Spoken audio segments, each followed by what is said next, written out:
بسم اللہ الرحمن الرحیم۔ السلام علیکم پیارے بچوں، آج ہماری یہ کلاس جو 7 ہے اس کا جو عنوان ہے آداب معاشرت۔ آداب معاشرت سیرت طیبہ کی روشنی میں۔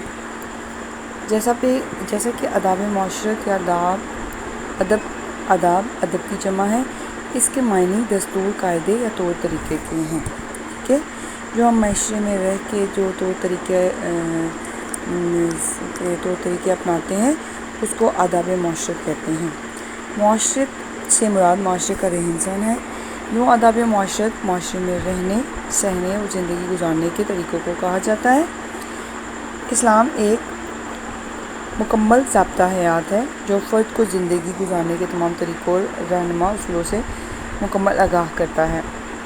زندگی کا کوئی گوشہ ہو، آپ کسی بھی معاملے میں رہنمائی کے طالب ہوں، قرآن مجید اور سیرت طیبہ آپ کی مکمل رہنمائی کے لیے موجود ہے۔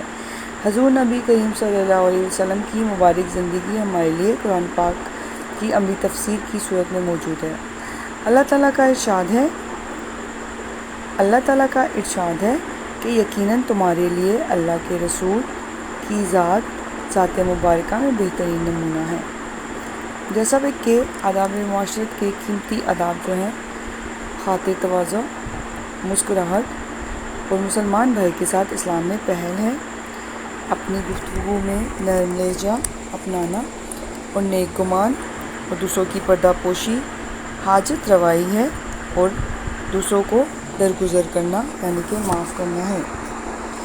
تو اس لیے کسی بھی معاشرے میں فتنہ، فساد اور ظلم و زیادتی کا قلعہ کما کرنے کے لیے انصاف کا منظم اور معتبر نظام ناگزیر ہوتا ہے۔ اسی لیے نبی کریم صلی اللہ علیہ وسلم نے اپنی زندگی میں انصاف کا ایسا لاجواب نظام قائم کیا جس کی مثال پوری انسانی تاریخ میں ملنا ممکن نہیں۔ ہمارے لیے ملک اور معاشرے کی فلاح و بہبود اور ترقی کو یقینی بنانے کے لیے لازم ہے کہ معاشرے کی تعمیر و تشکیل اسلام کے لازوال سنہرے اصولوں پر کریں اور سیرت طیبہ کو اپنا رہنما بنائیں۔ اسی صورت میں ہم پرامن اور پروقار معاشرے کا قیام یقینی بنا سکتے ہیں۔ اس کے اوپر آپ کو میں نے ایک چھوٹا سا پیراگراف لکھنا ہے۔ اپنا خیال رکھیے گا۔ اللہ حافظ۔